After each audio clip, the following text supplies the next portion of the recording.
This podcast is sponsored by Smart Mortgages. Smart Mortgages are dedicated to making your mortgage process simple with fast decisions, honest advice and solutions that fit your life. Click the link in the description and take 60 seconds to complete their mortgage readiness quiz. They'll send you a personalised report with advice and guidance that will bring you home.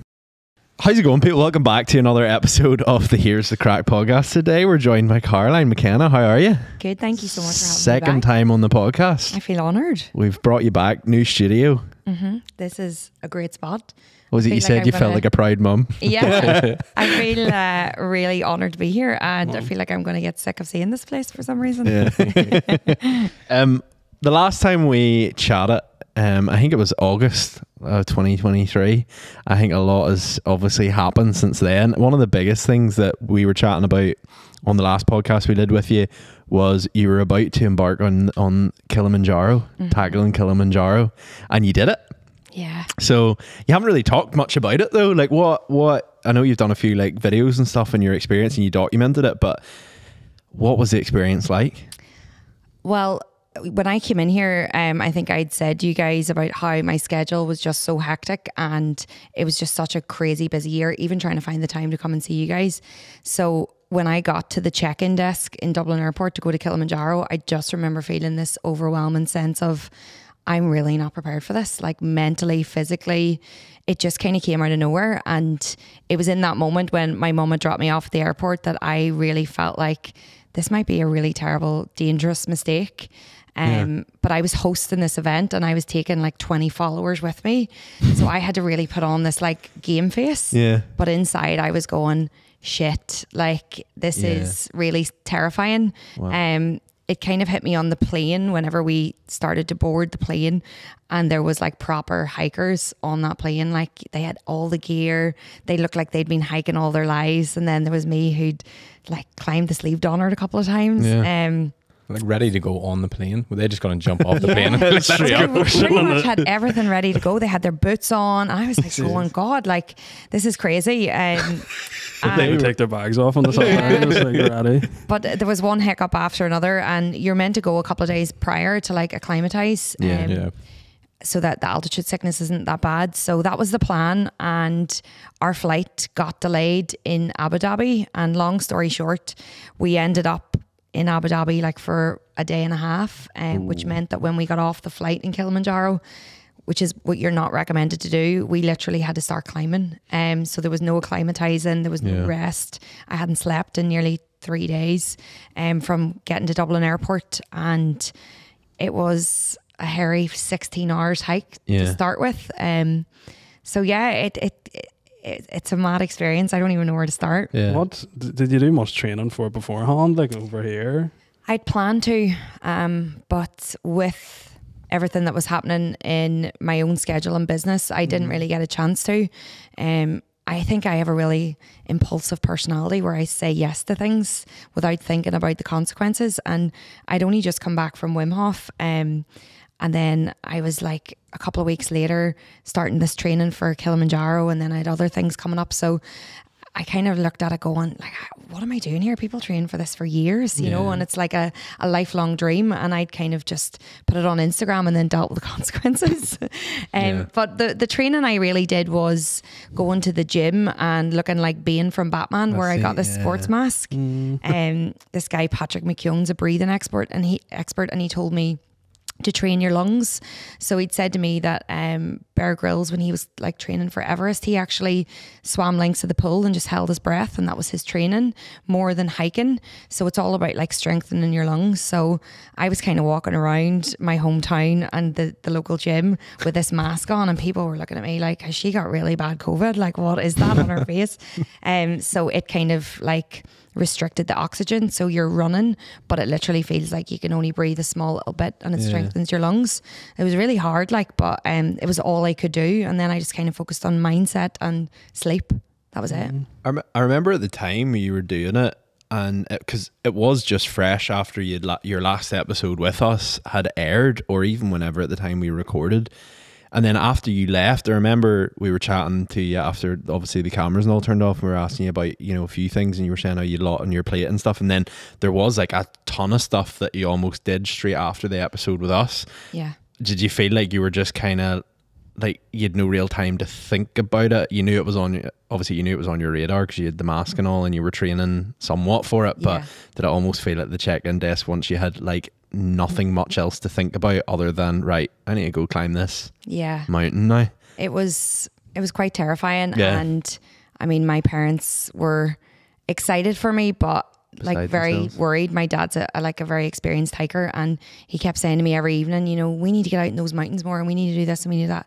And I was going, Dad, like I have to go to Liverpool and Manchester and do all these things for work, and I have to go to Italy. And he was kind of looking at me like, I don't know how you're going to do this. And there was a lot of self-doubt in myself, but all I knew was I really had to like focus in on the mindset, the mentality. So the biggest training that I had to do for myself was to like picture myself at the top of that mountain. And that's really what I did, where like, and I remember even thinking, you know, days into the hike, I don't know if I'm going to be able to do this. Like it's like nothing you could ever experience in your life. The altitude in Kilimanjaro is really dangerous, where you could just be walking along and then next thing you see these experienced hikers just get really sick. To the point where they're like crawling on their hands and knees, and you know, you see these really experienced hikers and you're going, God, well, if they're going, I'm definitely going to go. And it can hit anybody, and you could be the fittest person in the world and you might not make it to the top. And then there was also this sense of fear of, I've taken 20 people here, like on my back, and did I really think this through? Like, what if something happens to one of them? And as we were going throughout the couple of days, there was a couple of concerns I had with some of the team, where I thought, I don't know if they're going to be able to do this. So yeah, it was really crazy. The hardest part was the night of the summit night, where you literally like you're walking all day long, you're up early and you're walking all day, and you really have to help each other to get to the next campsite. And the Kilimanjaro staff are amazing, but the night of summit night was like nothing I've ever experienced in my life. We had to get up at like 10 o'clock at night. It was -14, and we'd only just finished climbing a couple hours before, and they said, you know, go to bed for a couple more hours, and sure, you're not ready to go to sleep. So we really started the summit with no sleep. And it was late at night, and they kind of said, right, get all your stuff together. You need to make sure your water bladder's full, because that'll help with the altitude sickness. We thought we'd crossed the barrier where you weren't going to get sick, and they'd kind of said, yes, you're all doing really well and this is it. And then there was kind of like this pep talk just before, where they sprung it upon us and said, by the way, like, this is when you can get really, really sick. And we thought, God, I thought like you'd kind of let us know that we were okay and we were past the safe mark. And I lifted my bag to put it on, and my water bladder had actually frozen, where like the water was completely frozen in the tube. And then I started to panic, and like it's pitch black and everyone's about to start. And I was like, Barnabas, this is the leader. I was like, my bag it's frozen over. So then we had to stop and try and like pour hot water over it. So I had some water to climb. And then it was literally just pitch black dark, and you're like, the hike is so, I don't even know how to explain it. It's such a high summit. There was only maybe like 1,500 meters left, and we'd done so much at this point. Like it's 5,500 meters in total. So you thought you'd done the hardest part. But that altitude in those little meters that were left were so dangerous, and you're in the dark, and I just seen like experienced hikers everywhere, just like vomiting, collapsed oxygen tanks the whole way. And this has gone on for 7 hours, and I'm just like climbing up this mountain, and I couldn't even look up, or like whenever I tried to take a drink from my water bladder, like I nearly passed out a couple of times, because there's such little air that when you're trying to suck from the thing, it just nearly knocks you out. It's such a mad experience. And then I was hallucinating. I seen like a cat going through my legs, and it was crazy. Yeah, like you get all these different experiences. And then it got to the point where you just got really cold, and I thought, we're not going to make this. And like, there's a possibility that I could die here. And there was a few times where I kept saying to the guides, like, I need to sit down, and you're not allowed to sit. It's too dangerous. Like, you have to keep going. They only let us stop twice in those 7 hours of hiking. To like have like a quick minute stop. Why is it so dangerous to stop? The altitude's so you're so high up, and it's so dangerous that like if you stop, like it just can go to your brain, and it, like you can just stop breathing. You can get like, I don't really know. I think your brain can explode. You're up by the planes, like. Yeah. And I kept saying like, I need to sit down. And I remember at one point my eyes were starting to close, and I thought, I don't like it. It's mad now saying this, but like this is where your mind takes you, where you're just like, I don't care if I die now, because I literally need to sit down.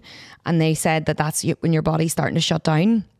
And yeah, it was a really scary moment. And then I'll never forget, like in the pits of the dark, where it just felt like it was never going to end. The Kilimanjaro team started to sing to us in like this African beautiful music, and it was like angels. Like that's the only way I can describe it. And again, we're in the dark, and you just hear this hymn being sung to you, and I don't know how we did it, but next thing the sun started to rise, and we were like at the top. And I got it on video. I only shared it again on TikTok there recently, where I literally was like, I can't believe it. I can see the sign. So yeah, it was a mental experience. And I look back now and I think, was that me? Did I do that? But yeah, we got to the top, all 20 of us, safely, which is quite unheard of. Usually in that kind of ratio, there's always at least 2 or 3 that don't make it, but we all got there. Yeah. What's it like? I've always wanted to know, like coming back down again. Because obviously the ascend is like people always talk about it. Yeah. But like in terms of you going up there, and obviously you're up, and then it's right, and you go back down again.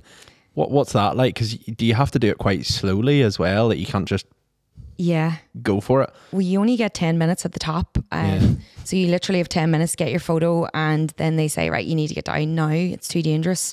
You'll get really sick up here. And it's funny how your mind just completely switches off when you've achieved something. It's like any obstacle in life. You know, you talk about like Tyson Fury winning all these belts, and when you become world champ, what's next?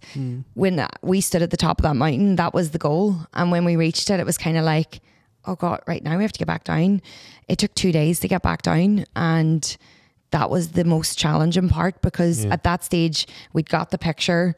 We'd achieved everything we'd wanted to. We'd raised thousands for PIP suicide prevention charity, and it was over. And it was a real challenge. It like 2 days of coming down, like this is really gross, but like your toenails and everything can start to come off, because you're like going down by the pressure on your boots, and you're like going down this way after going up this way for so long. You have to sleep on the side of the mountain for another 2 nights, and you're just busted. Like your mind switched off. You don't even want to talk to one another anymore. So that was a really challenging experience. By the time we got on that bus on the way home, it was like, get me out of here. And you've no signal the whole time that you're on Kilimanjaro, which is amazing, like, because it just allows you to like really take it all in. But you couldn't even tell your family I got there. You know, I got there safely. So like my family didn't even know if I was alive for like another 2 days. And my dad had a couple of people stopping him on the street being like, has she made it? Is she okay? Like, how did they get on? And my dad's like, we have no idea. Like, we're worried sick. Oh my God. Yeah. What did like a day look like? So like you were saying, like you got off the plane and you said the hike was like 14,000 or something. Like, did you just literally start straight away, or like how did the days work? Was it like waking up at like what time and how much? Yeah, like I'm like not a hiker at all, so it was, thank God we had good people that were doing the walk with us, and we just started having lots of crack throughout it. But every morning you're woken up at 7 a.m. With a coffee, and you literally pack all your stuff, because every camp is set up so they carry all your stuff, and they like create a new camp everywhere you go along the mountains. So you're packing up everything to like leave again. And you have a quick breakfast. They have chefs and everything there, which is amazing. And they set up a proper campsite. Like we had proper toilets and everything, and like 6 chefs, and there was nearly 100 staff just for our 20 people. Like it takes a real village to get you to the top of Kilimanjaro. And then we just hiked all day long. But you're going into all these different parts. Like sometimes, like I had cloud inversions every single day, and like they're hard to come by here. You'd be lucky if you ever see that once in your life. Then you're like coming into the campsite about 4 o'clock in the evening, and they try and get you to rest as much as possible. And And then at nighttime, the stars come out, and like I saw the Milky Way, like stars you'd never see before, like the most beautiful scenes. And then it was bed like 8-9 o'clock, and then up again to do it all over again. So you really are hiking all day long. And I don't know how, like we weren't really ever fully tired. It was just that summit night where it was like you were really holding on to each other and trying to get to the top. Yeah. Does the team, do they hike up with you, or are they stationed at each point? No, they hike every single part of the way. And on top of that, they're carrying 20 kilos of your luggage. Like you have your day pack with everything that you need throughout the day, like snacks, change of clothes, like, God, I don't know what, I had loads of stuff in that, lots of water. And then you're allowed 20 kilos on top of that. And that was like your sleeping bag, your clothes for the week, your toiletries. And they like climbed with that. And these men and women, like they're local people, and they're walking up in a pair of Nike trainers and like, no bother to them. like a zip up coat, and like just flying up the mountain with 20 kilos balanced in their head. And you're just like, wow, like these people, they don't get enough recognition in the world. They are, and they do this twice a month. They climb Kilimanjaro, and like for me, I don't think I could ever do it again. But for them, it's just a job. I suppose they're like acclimatized to it now. Yeah, like, you know. Some of them were getting sick, which was worrying me. They had like new staff come on, and I thought, God, even the locals are getting sick, and they've lived here all their lives, so that was a bit scary. But yeah, they're amazing people. It's one of the best paid jobs in Kilimanjaro. But again, compared to what we earn, they get nothing. You know, they really rely on your tips at the end. How important was like the mentality? Like you're saying, like even like experienced walkers are sort of like dropping to their knees. Are you not like, holy shit? Yeah. Like, I'm like a really positive person, and it got to summit night and I just thought, I don't think I can do this. And like one of the guys that was climbing with us, there was a couple of fellas that did it with us, and one of them turned around, and at this point we were tired. We hadn't really slept. I mean, you're sleeping in a tent on the side of a mountain, and at this stage we're so high up that it's nearly impossible to sleep with altitude. So we were all wrecked and burnt out, and kind of the novelty had worn off.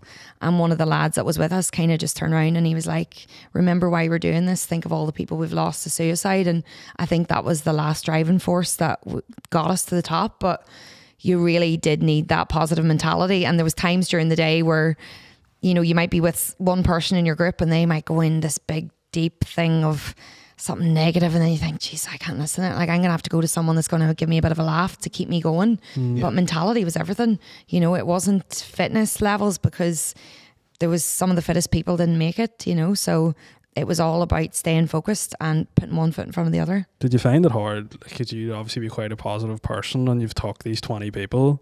Was there like people like relying on you supposed to be the positive one? Did you find that pressure? Like, yeah, because at times I was kind of considered as the tour guide. So people were coming to me like at the end of the evening in the group saying, you know, I'm not really happy about my tent, or I'm not really, and I was thinking, Jesus, like I'm just one of you guys, like I'm just trying to get to the top of this mountain. So I did find that there was times throughout the evening where, you know, they might have been playing cards in the kitchen or whatever, and by kitchen I mean like a pop-up tent, and I would have to remove myself and just kind of ground myself a bit and just refuel the tank so I could deal with it the next day.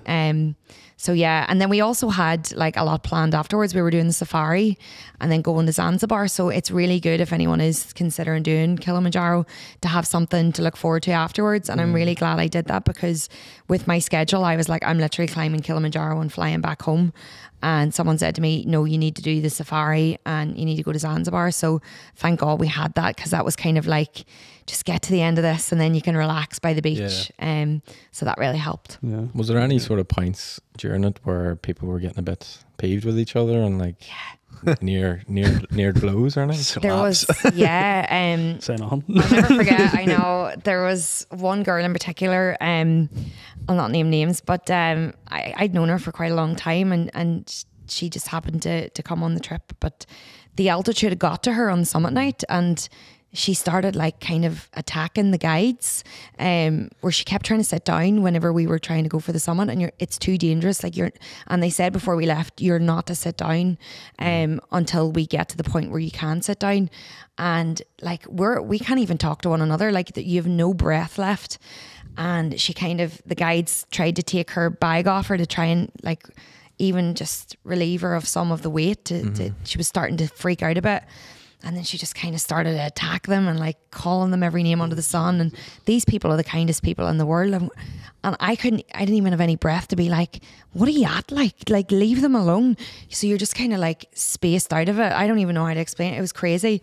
And then she came down afterwards, and after we'd climbed it, she apologized to them, and they said that's normal. That's like, that's what happens. But people also fall in love in Kilimanjaro.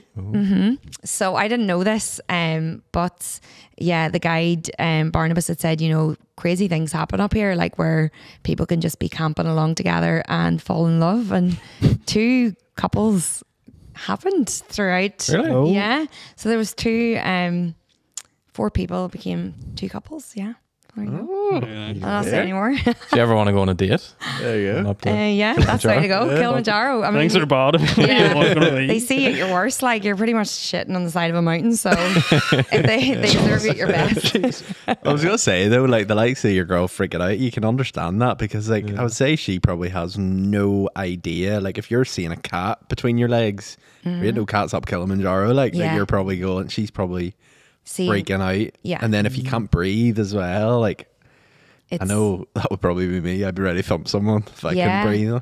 Well, it was crazy. Just as we were coming to the sign where like it was the iconic sign that everyone gets the photo at, there was a man in front of me, and he was just him and a guide. Some of them like were one-on-one with guides, like paid a lot of money to climb Kilimanjaro, and these are people that have come from all over the world. And I just saw this man, he was about my dad's age, and he just started like laying into the guide, and we are just about to reach the summit, and like it was such a beautiful moment, the sun's coming up, and I just saw this man, and he was like fighting with the guide, and the guide was like throwing him back down, like trying to get him off. And I was like, Barnabas, what is happening over there? And he said, the man, his altitude sickness is that bad that it's too dangerous for him to get to the top. And I mean, he was literally 10 meters from the sign. And I said, let him get to the sign to get his picture. And he said, like, he is seconds away from dying, and the guide is trying to help him and say like, but the altitude has made him react where they just become vicious. So it's a crazy experience where you're like, God, imagine getting that far and not getting the picture. Like, but they knew that those few seconds are critical. So yeah, it's a mad experience. And like my dad was going to do it with me, and I kind of said, oh, maybe not, Dad. And I'm really glad he didn't do it with me now, because I would have just worried about him the whole way. And he's an experienced hiker, but it could just happen to anyone. The altitude's like potluck. What apart from like the physical side, like when you came down the mountain and came home and had time to process like everything that you did, because it's amazing, like it's a mad accomplishment. What were the lessons you took from it? It's funny because these things, I don't think you ever really fully process them. And I'm terrible in that, like it's on to the next busy project. I mean, I literally got home and 10 days later, I'd agreed to go to Ibiza, stupidly. And then like 3 weeks later was in Australia. So I feel like there was no real time to process it. I think it's only coming to the forefront now, where I've taken a bit of time off this month and gone, God, like, look how much I've achieved. But your mind's a mad thing where you can do all these things and prove yourself wrong time and time again. But if the voice inside your head still has self-doubt, like you'll just continue to be your own worst critic. So like people say to me, God, that's amazing, and you did this. And I almost kind of shy away and go, like, did I? Like, it wasn't really that big of a deal. And it's only now talking about even that experience, I'm like, shit, like that was my reality. But I think the one thing that I do come back to is that your mind can overcome absolutely anything. Like all the odds were against us, and that was the most challenging experience of my life. Every step I took on that summit night, I thought I was going to collapse. I thought I was going to be sick.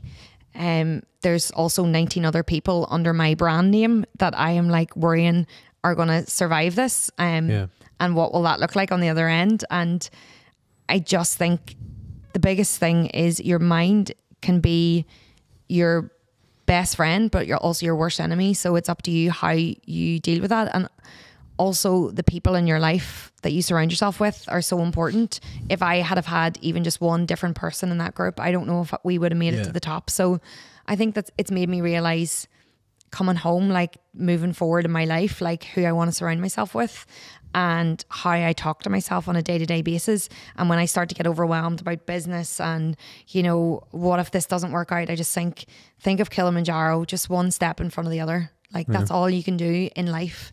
So I have to remind myself of that quite a lot. Like, but I do try and come back at the end of each day and go, what could I do better? Just one foot in front of the other rather than escalating my worries. Yep. It's mad. It's absolutely mad. It's mad that you were on the last time and you were talking about it. I know. It's happened. Like, it is crazy.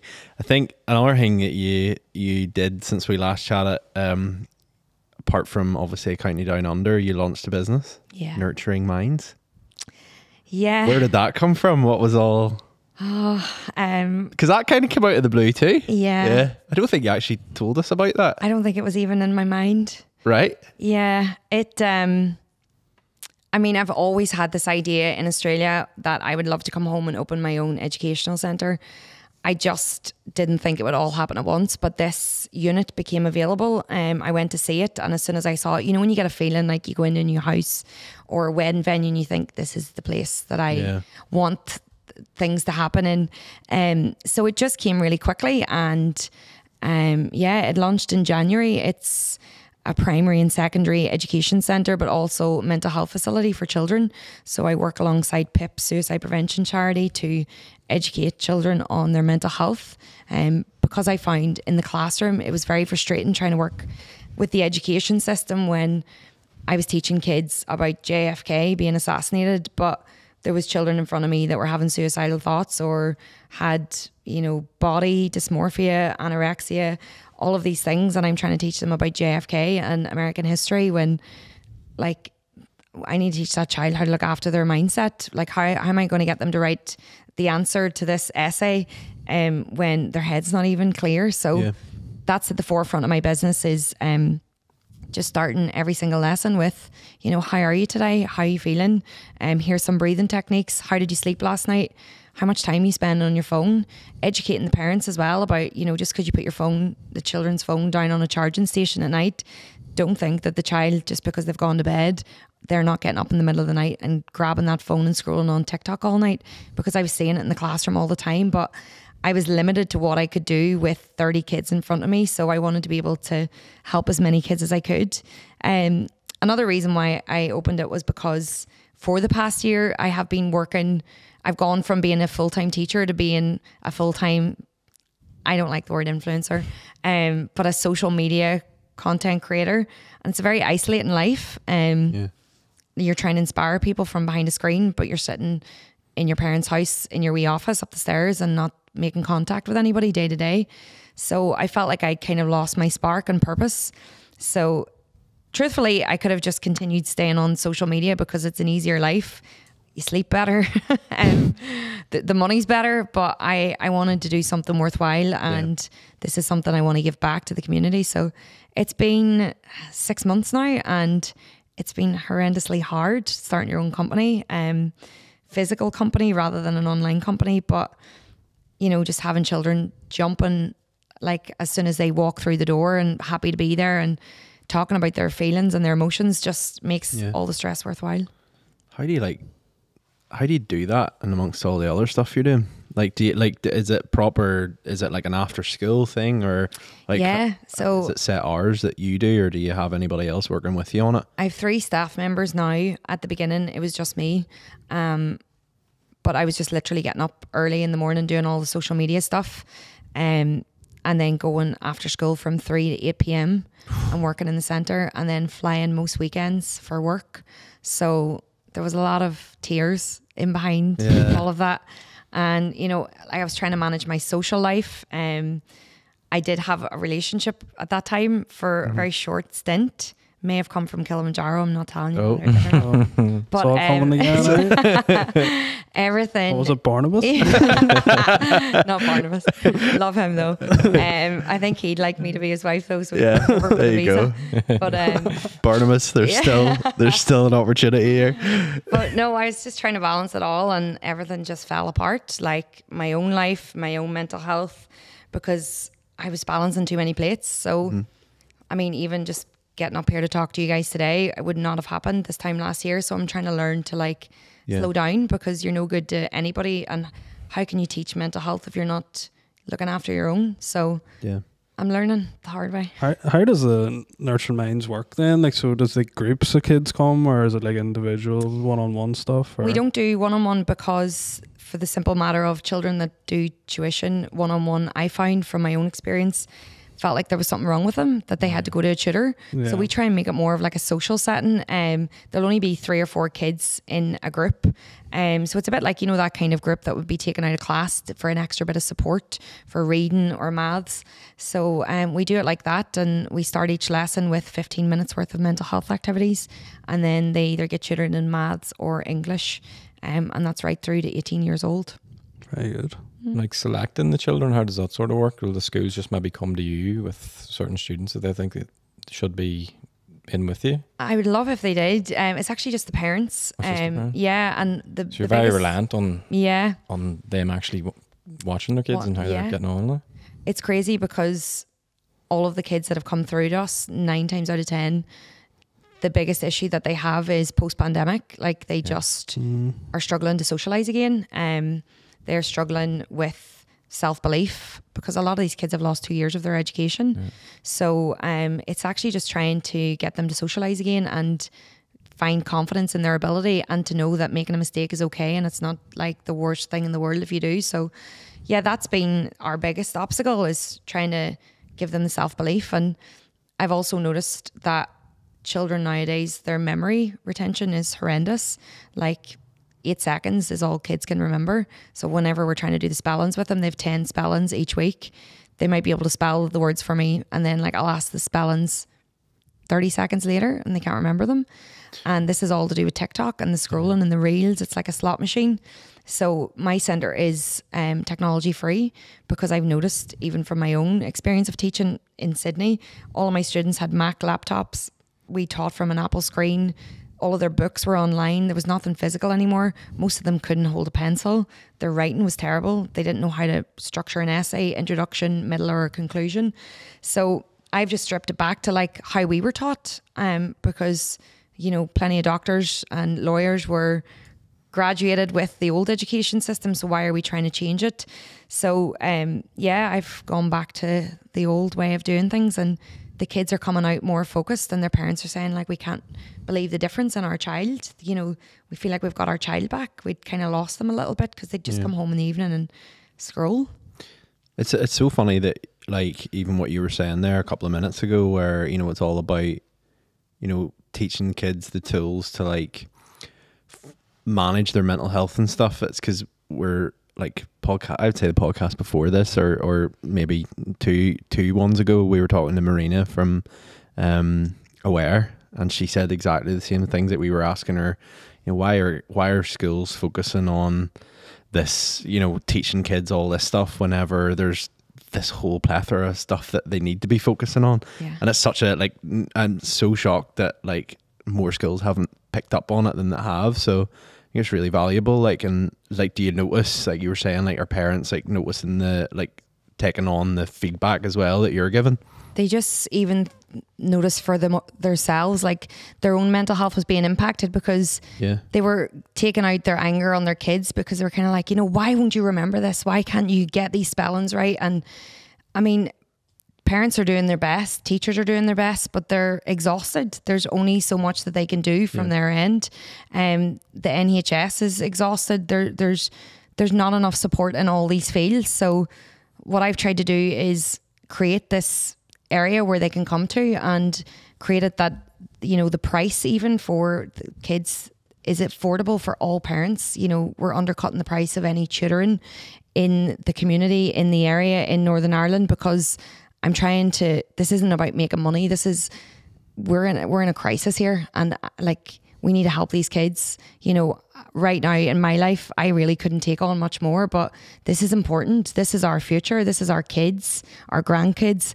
What do we want the world to look like in a couple of years? And I'm sure you see it yourself. Like, we all do it. We get sucked into our phone. We don't feel good for it. Like hours later, you find yourself doom scrolling and you don't know where the time's gone, or you said, oh, I'm just going to quickly look at this. And next thing you're running out the door late for work because you physically couldn't get off your phone. You compare your lives to other people. You just don't sleep as well because you're on this screen all evening. So things need to change. And I tried within the education system to make those changes and it wasn't happening quick enough. So I had to take it upon myself. But I mean, I'm only a little small fish in a big pond. But if I make a difference to a couple of kids, then I'll sleep better at night than an Instagram post. I think the COVID thing's interesting, like you were saying about the effects of that on kids. And like, I was literally having this conversation with my wee sister the other day. Like she was saying, like her year has like the worst predicted grades in the school, like for a long time, and like the teachers sort of aren't really acknowledging COVID anymore. It's sort of like, well, that was a couple of years ago now, like it doesn't really matter, where it's like that effect of like 2 years being stuck inside. Like, well, it's crazy. I mean, we're all still trying to recover from that. There is trauma within all of us that we don't realize has happened because of COVID. We're still processing that, and it can just come where one day you wake up and you just don't feel like doing anything, or you feel like, you know, you're getting overwhelmed at the normal day-to-day activities because we were locked in to 2 years of sitting doing nothing, and now even small tasks are too overwhelming for people. There's a lot happening there, and I'm finding even children just don't have the goals to want to, they don't really want to like achieve much the way they used to. Like I don't hear kids in my classroom saying, I want to be a doctor, or I want to be a vet, or I want to be a teacher. They kind of just say, I don't know. I ask kids, you know, when's your exams coming up? And they have no idea. Like even the worst kids in my class would have known their exam dates, but it seems like it's a real switch off to the education system, to their social life, and social media is getting bigger and bigger, and that's their whole life is online, and they're going to wake up one day and think, God, like I focused so much on that. I'm kind of glad that it wasn't our generation. I don't think I could have coped with living my life through social media. I find it hard enough at 32 to do that kind of life. But like, imagine trying to navigate that while you're still trying to navigate yourself. do you see a big difference in like the way that maybe the kids you were teaching in Australia were compared to the kids you're dealing with now? Like, is there much difference in them, or? It's funny you say that, because the kids I taught in Australia were extremely privileged. Most of them, their parents were barristers or very high up CEOs in companies. They got dropped off to school in Bentleys and beautiful cars. For their 18th birthday, they got the nicest cars you've ever seen. And they live by Bondi Beach, going to the beach every morning. And it's interesting that no matter what, mental health does not discriminate. Like, these kids are all struggling. Yeah. All of them. They're all struggling in their own way. And it's no different. And you think, oh, maybe if I lived here, or maybe if the weather was better, or if my parents had more money, or if I looked like this. Like, these kids they're beautiful. Like, some of the wee girls that I taught, you know, they're just absolutely stunning, and they have no self-belief or self-confidence, or, you know, and they're so talented swimmers and, you know, rowers and all of these things. And it doesn't matter who you are or what you've achieved in your life. It's how you talk in between your ears to yourself. Like, mental health is all about you, and happiness is in the inside, not where you live. Yeah. Would you say there's less of a drive with kids now, like to actually become something later on in life? Is it just they're so focused on what's in front of them that they just don't think down the line? There's definitely a lot of kids that still have that drive in them. I think schools and parents don't know how to navigate this new world that we're coming into, because obviously there's so many new job opportunities because of the world that we're living in, like, you know, cyber control and building websites. There's a lot, like a huge industry that's being created from it, content creating. It's just, there's no real navigating that kind of way of things. There's also just no filter to online and what these kids are exposed to. Like, kids as young as 8 are accessing porn now, you know, so they don't really know that, you know, when Kylie Jenner comes online and comes on in barely nothing, that's actually not how you're supposed to behave online, and that's not how you're supposed to behave in relationships.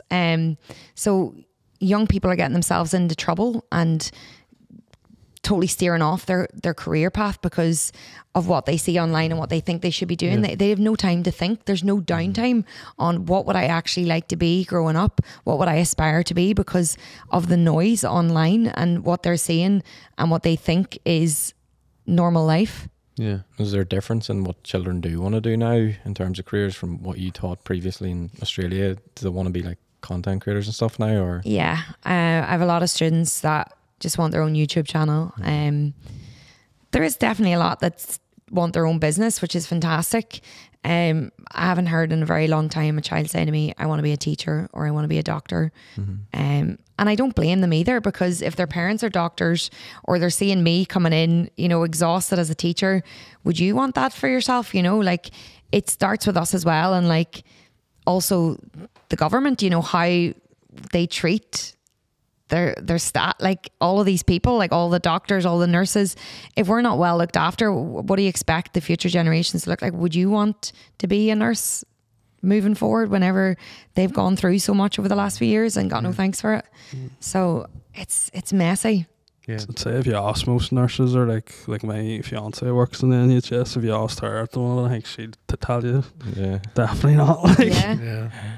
that's a good Completely. point. Like, And in terms of it's so, like, for me, looking at the likes you, like yourself, that you're in that world of that you're teaching kids, and how do you cope with trying to almost like practice what you preach? Like, because if you're busy and overwhelmed and even managing relationships and stuff, like, has that been something over the past year? Because I feel like since you moved back from Australia, you've given a good go at County Down Under, and it's taken off, and the stuff you're doing's insane. But you've touched on that briefly. Like, how have you found that's affected you as a person, and then trying to keep up going? Like, you know, guys, you are positive, so Yeah. behind the scenes, you know, it must be hard. Oh, it's interesting you say that. I've definitely found the last year the hardest, where I've gone to myself, do I even want to do this anymore? Like, do I want to be online? I was kind of catapulted into this world without ever expecting any of this. I was just a teacher, just did a 15-minute episode trying to tell people, like, life isn't what it seems online and living abroad. And I'm now in my 4th year of a County Down Under, and it's brought so many amazing opportunities, but it's also been really, really hard. I feel like a lot of people have come into my life in relationships, in friendships. I take people as face value. I think I wear my heart on my sleeve. I think everyone has the best intentions, and I've been, you know, completely screwed over in a lot of cases. And people wanted to be a County Down Under's friend, but not Caroline's friend. I get trolled every single day, and I'm trying to just put out a positive message, but there's only so much that you can do without getting to the point of going, this is extremely dangerous. And how do I keep continuing to share this message when it's really belittling me and making me feel like I don't want to get out of bed? It's something I have to work on every single day. I try and minimize my time online, and that's something I've done over the last year, where I literally won't go online until 2 p.m. I used to get up in the morning, first thing in the morning, and just scroll through my phone. I don't even have my phone in my bedroom at night. Like, I can't physically. It's too dangerous for me to do that. Yeah. I think living with my parents has really helped. And it's something that I would never have boasted or been proud of. Years ago, I would have been like, you're a failure, you're back home living with your family. But they've actually kept me really grounded, where when the online world becomes too much, I kind of, mum and dad would take the phone off me and be like, put that away. And then you're like, oh God, like, life's actually here, not in here. Somebody might be calling me a dose online, but dad actually said you made a really cracking cup of tea there, you know, like, and you think, right, okay, I'm actually okay. So it's little things like that. But yeah, it's really hard. And to be honest, Ross, like, the last few months, it's been difficult. Like, I've been going through a lot behind screens, break up, like, dealing with this new business. And there's times where I felt like I have had to fake it online to be that person for other people. Yep. But like, I'm literally suffocating behind closed doors. But I feel like I can't always tell people that that's how I'm feeling online, because I don't want to be seen as, oh God, there she goes again, or she's crying, or she's upset. And you want to be real and honest, but you also want people to know that there's light at the end of the tunnel. But for a long period of time, I couldn't see the light. Yeah. Like I was literally like, I don't know what to do here. Like I can't seem to find a genuine partner because of creating this social media page. People see a County Down Under, that's not me. That's a very small part of my life. And what you take out of my 30-second reel could be completely different to what I think you take out of it. You know, I post so much online about mental health, but as soon as I go on holidays or enjoy myself, I'll lose a couple of thousand followers, because how dare I like go and like work hard but like travel the world.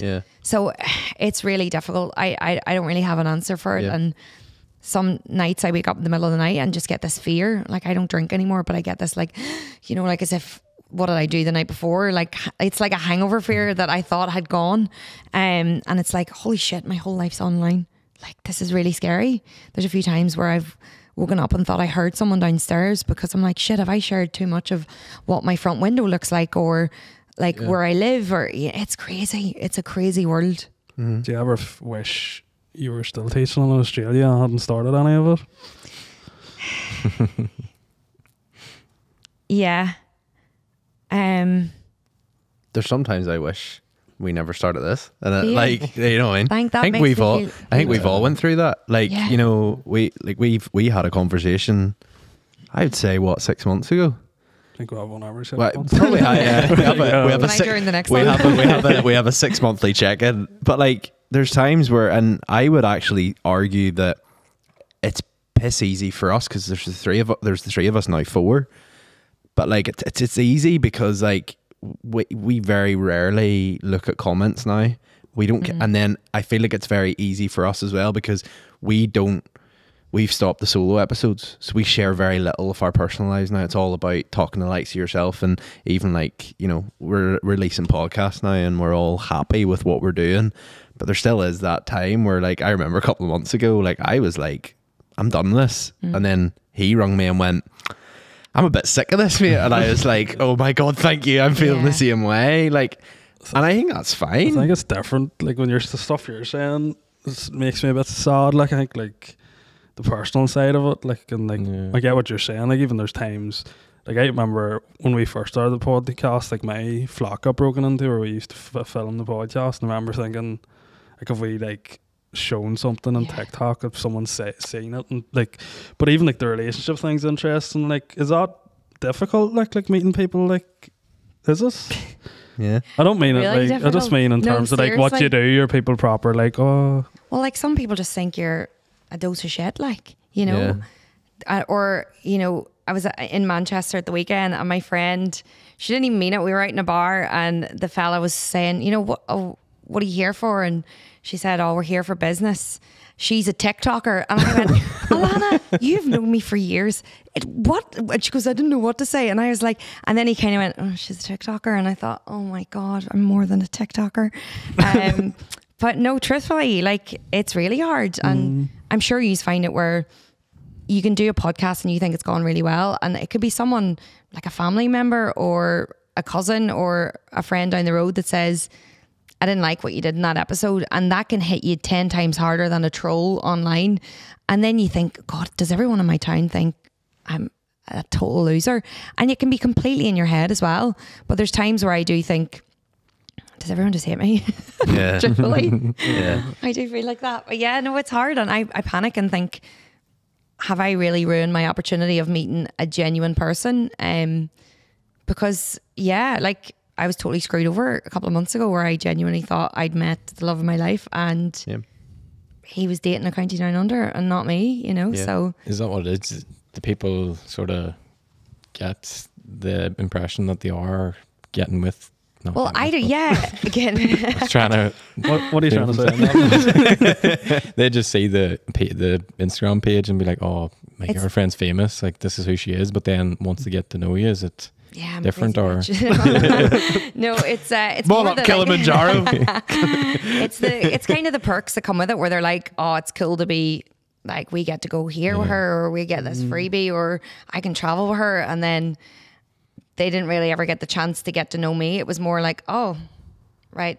Oh, you want to get married someday? Oh, I'm out of here, you know, like, so it's hard. And there's a lot of friendships as well. Like, I don't really get involved in that kind of world of influencers. There's kind of like, especially in Northern Ireland, there's a whole influx of them. They kind of stick together, which is amazing. I think it's great that they do. But my family have kind of kept me away from that, where they're like, you know, remember why you started this. It wasn't to get caught up in that madness and be an influencer or TikToker. It was, you want to make a difference in people's lives. So I do try with everything that I post. I mean, there's the odd makeup or, you know, clothes get ready with me, but 9 times out of 10 when I post on my Instagram, before I post it, I go, does this help somebody? Like, is there something inspirational in what I post? And it's got back to that again, which I'm really proud of. Yeah. I think there's something to be said though about and using like us and as an example, like the three of us all had a life in Northern Ireland before we started this. But like, you're coming back from Australia and you've said it yourself, like you had to start again. And I think there's something to be said about like you know, and even taking into consideration other people who are like on the same, doing the same thing that you're doing, but like they've probably had a life over in Ireland. They have their friends, they have their family, which I know you have, but like they didn't have to come back and start all over again. And you brought County Down Under with you. You didn't start it here. So it's trying to like navigate what I do here, because this is so different. Yeah. So it's lonely. I'd say it's probably like a navigational point where you're trying to figure out like what the hell's going on, and 4 years isn't a lot of time by the time you look back at it. So yeah, but it'll be interesting to see, because like you have accomplished so much in the space of time. So, and if you're a man out there looking, like don't be thinking but like, what, if you don't mind me asking, like in terms of, you know, you say they're for a relationship or even a friendship, you know, people think they're getting a County Down Under, but like for you, like what do you look for in friendships, and like what does it actually mean to be friends with you or to be in a relationship with you? Like what can people expect? Like, are people shocked about the difference? Or probably I'm actually quite a like shy person behind closed doors. Like if someone came up to me on the street and said, oh my God, I listen to your podcast, I actually get like really bad anxiety, because I don't expect any of that kind of side of things. I really like a quiet, chill life. I like to get up for sunrise. I like to go for a run. I like to go for a coffee. I like the simple things in life. And I think people see my Instagram and they think, you know, she likes the club like till 2 o'clock in the morning and just drink zeros and all this thing. I think also being sober is kind of a difficult thing to navigate with dating, because guys like the idea of it because you're not a twister on the drink. But then when there are a few drinks in, it's kind of like, oh, are you going to judge me because I'm having a few drinks? So there's a little bit of that. But the biggest thing for me is people just calling me Caroline, not taking their phone out when they're with me to be like, oh, let's get a picture. I found that a couple of times with friends where I'd be out with friends and next thing the phone's out and they're like, will we get a picture? And I'm like, we're just having a coffee. And they're like tagging you and stuff. Yeah, or you wouldn't mind sharing my page, you know, my nail page. And I'm thinking, holy shit. Like, my nails are shit. You know, I'm like, you know, like, do you know how many people ask me that on a day-to-day basis? So yeah, I feel like I've gone really, my walls are up very high to the point where my mum and dad are like, Caroline, like you need to like give people a chance. But it just seems that, like you say, coming back to Ireland, I'm navigating my 30s. I'm navigating not drinking anymore. And I'm also navigating a whole new like town of people where my friends have all moved on. People that like knew me don't feel like they know me anymore because of this page, but I'm the exact same person. Yeah. And yeah, it's quite lonely. Yeah. Yeah. We sort of chatted about the sobriety like last time you were on. It must have been about a year. Like how have you found continuing that on? Were you planning on, like, suppose was it like when you made the decision, did you think, oh, like you'd have got this stage, which probably been about 2 years now? It's nearly 2 years. I never thought I'd get to it, and I don't look back at all. I don't miss it. But I was in Belsonic last weekend. I went to see Picture This, which I was so excited about. There's something about Ireland that really is a bit of a letdown. I feel like as soon as the sun comes out and there's anything on, people just get off their head. And I was walking into this concert, like going to see Picture This, and what I saw in front of me was just quite sad. Like I saw people off their head on drugs, people being sick in the corner, people who didn't even make the first song. And I just thought, oh my good God, what has happened? So nights like that, like I'll never go back to that now, because I just felt really let down. I just thought, this isn't what a concert should be. Yeah. But overall, like I love it and it's great. But I was in Monaco for 8 days with my friends for the Grand Prix. And this was the longest we'd gone. And I got about 6 days in. And usually with my friends, we like have a kind of agreement where we do a really nice dinner one night and then the next night we'll go out. So then I have this balance of, right, okay, just get this night through. And I love it for a certain period of time. But it got to like day 6 and it ended up being a total bender for them. And like, I was happy for them and they were delighted and I didn't think anything of it. But on day 6, and they know this, like I've said it to them, I just burst into tears and they were like, what is wrong with you? And I was like, I can't do this anymore. Like, I thought I was okay with being sober around you guys, but I just need to go and have a proper dinner in a restaurant and not be eating kebabs at 2 a.m. and listening to you talking absolute rubbish. So, because the Grand Prix days are really long, you're out from like 10 a.m. to like 2 a.m. and I broke. And I felt a bit deflated coming back from that trip where I was like, am I going to be on my own? Have I isolated myself from not drinking anymore? But I have to just know that the likes of someone that I want to be in a relationship with, friendships I want to have, don't have to revolve around vodkas. Would you say you were close at that point to taking a drink? Yeah. Or was it more you just wanted? It wasn't like give me that drink, but it was like, is this the only way I'm going to feel like I fit in again? I came home and I said to my mum, I was like, I feel like I should just have a glass of red wine just to like fit in. And Mum said, do you want one? And I was like, no. And she goes, well, then don't take it. And I was like, I know. It's just like I feel like on my own, you know? Yeah. Mad. This has turned into a really depressing episode. But you guys really get it out of me, don't There's you? a lot of common things. Like I really get the concert one was a really good point, because I remember, I think it was me, you and the girls went to Lewis Capaldi. I can't remember why I wasn't drinking, but like it was just maybe I had one drink or something. But like, I mean, you feel like your eyes are just open where you're like looking around, you're like, is this the way people are at concerts? Like, I was at that concert and I felt the exact same. like I was like, this is Even and it Sam was so Fender, many. me and you were at Sam Fender, and it was actually I had a few drinks, but like it was still. Yeah, I think you said to me, because I think I was driving. I was picking up the son from the airport that night, and I remember you had a few drinks, but you weren't like drinking. You just had like a few beers, 2 or 3 beers, like. and then I remember you normal. like looking around at me and going like, "Flip, will we just go get drink?" Like, and you're thinking like, am I drinking to fit in? Do you know what I mean? Where like you're saying to me, I think you're saying to us, you know, you almost feels like you need to have a drink to fit into someone else's life. Whereas I think you've got to the stage where it's a good thing, because if you're looking at it and going like, I don't need to take a drink, I think it's more, how can you find people that are going to fit in with your life, as opposed to you running around, and so many people do that. They run around and they spend their lives trying to like find, oh, how can I fit in, and you're not true to yourself. Yeah. So like it's I can understand why it's hard, but at the same time, fair play for keeping it going, because there's plenty of other people who would be like, I'm tapping out here, I'm going to have a glass of red wine and get going. Like it is crazy. It's definitely ingrained in us, because just like 100%. you were saying about you going to Balsonic it's up in Armour Road, isn't it? Me and Aoife were actually out that night getting a Chinese last week, and we like pulled into Dunstore's car park, and as we were coming out of it, there was like 3 wee girls, must have been like 16, like not even. One of them was just falling on her ass and like couldn't stand up or nothing, like. And her mum was like lifting her and just like, no more drink when you're inside, no more drink. But like, it's so acceptable, you know, it's just ingrained in you from such a young age that you go to a concert, you take a few drinks, and there's no real getting out of it, like, is there? It's now like you go to a concert to like completely get wiped out. Like there's no in between. I would have always had a drink at a concert and loved it, you know, and had like got tipsy or whatever. But even there at the weekend, I was at Taylor Swift in Liverpool in Anfield Stadium, and these tickets like are so hard to get, and there's kids all over the world that would bend over backwards for these tickets. And probably not the right saying, sorry, I shouldn't have said that. But they would do anything for these tickets, and I walked out at one point. I was with my friend and she was like, will you come to the toilet with me? And I was like, I'm not leaving this. Like, I'm not moving. This is Not the good leaving thing. Taylor. Yeah. And I'm not a huge Swiftie fan, but it's great when you don't drink, because you don't go to the toilet 10 times. You actually just watch the full concert. And she was like, come with me. And I was like, right, I'll go real quick here.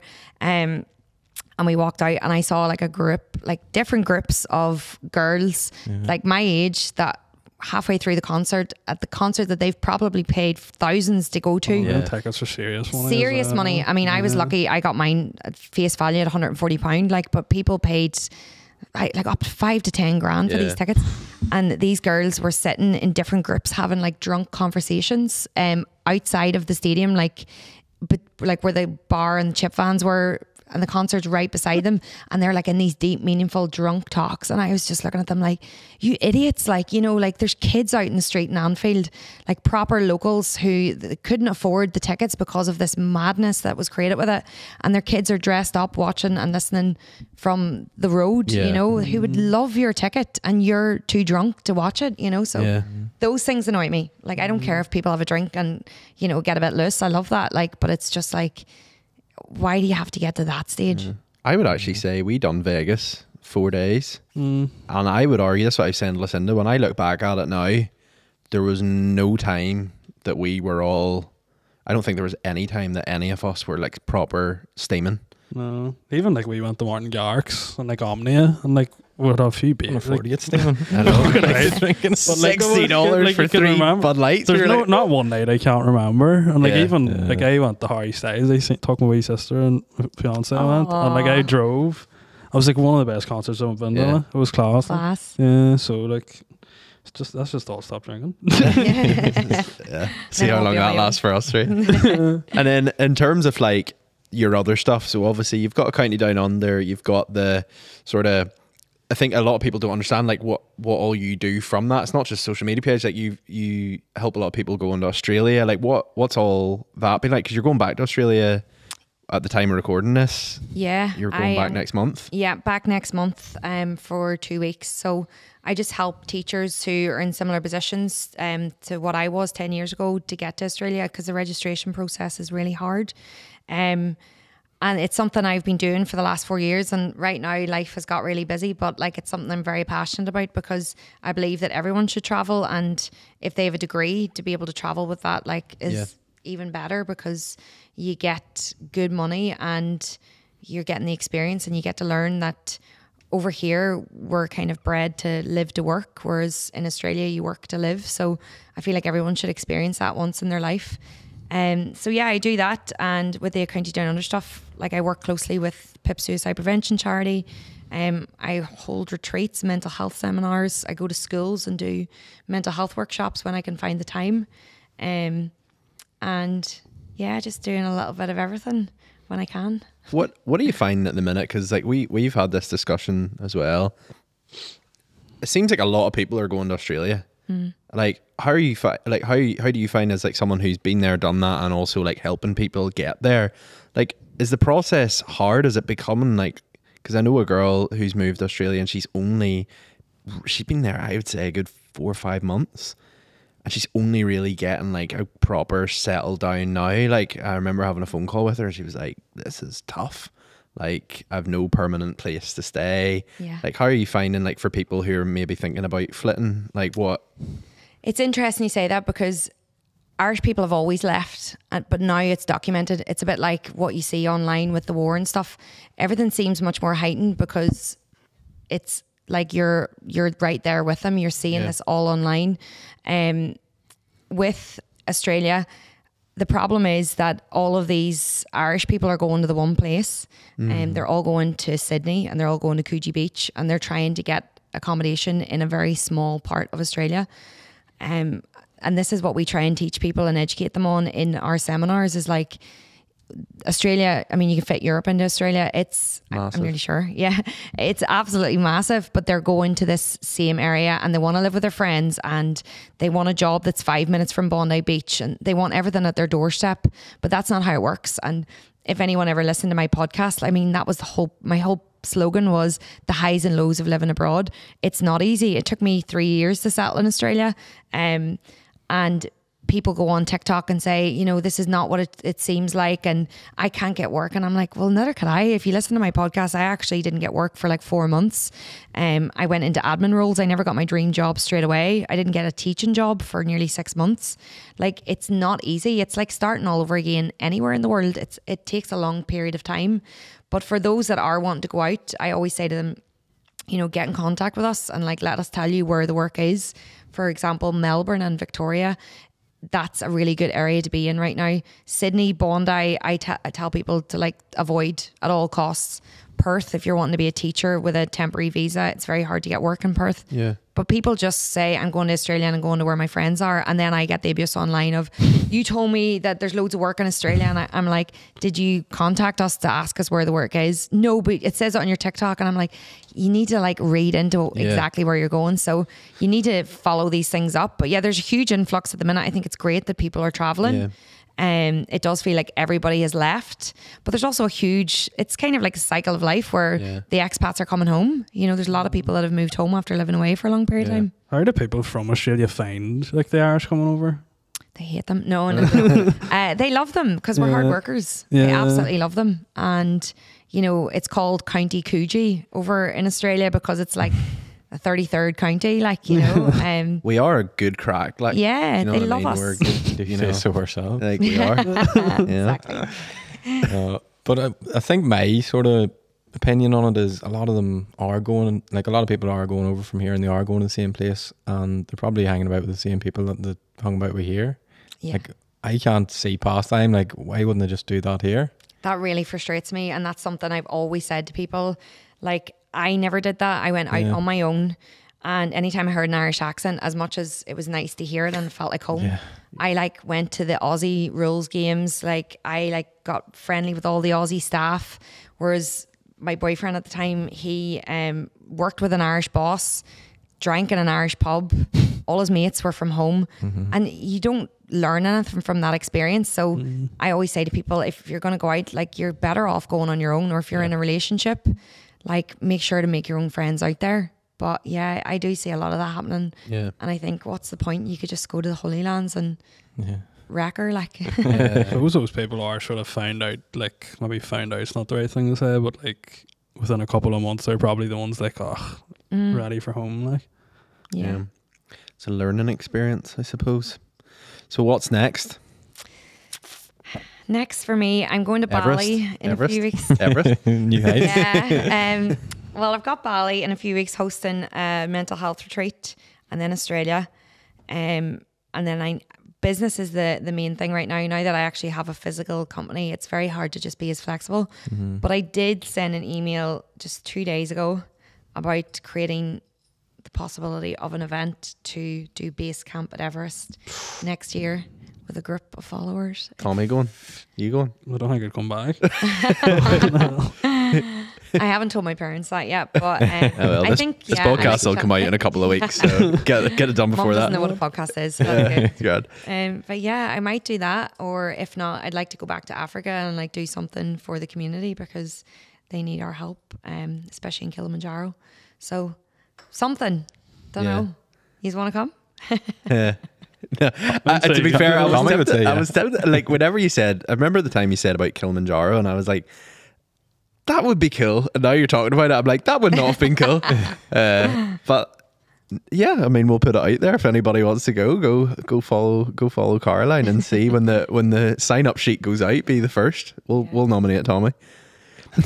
Couldn't see it. But and then in terms of like, obviously from like the business perspective, like you just seem to keep yourself like very, very busy. So like, are you like the things that you've learned maybe over the past year about you on a personal level, are you trying to action more of that in terms of, yes, you are keeping yourself busy, but you're going to spend more time sort of trying to relax and take it all in your stride? This has been the quietest month for me. And I find it very hard to like just sit and not have anything to do that day.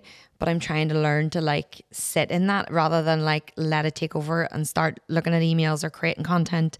So day by day, I'm getting better at it. But yeah, this is kind of trying to slow down because I've done so much over the last year. I feel like it's only hit me now, and sometimes it can be a bit overwhelming. So yeah, I'm trying to be a bit quieter and I got a dog recently called Bondi after my second home. And yeah, I'm just going for walks and being with my niece and being with my parents and trying to remember what's really important, because you can get caught up in all this madness. And I think I have at times. Yeah. That the whole purpose of me coming home was to be with my family. And the last year and a half, I've kind of rarely been in the country. Yeah. So it's time to focus in a bit. Yeah. It's been a great chat. Thank you for coming back on again. I feel like we've hashed a lot out there, and thank you so much for being so like honest about things, because I think that's what people will actually appreciate hearing. If you don't already, please go follow Caroline. We'll put all of the links in the description and everything. Go follow her, go listen to her podcast. And until next time, cheerio. Thank you.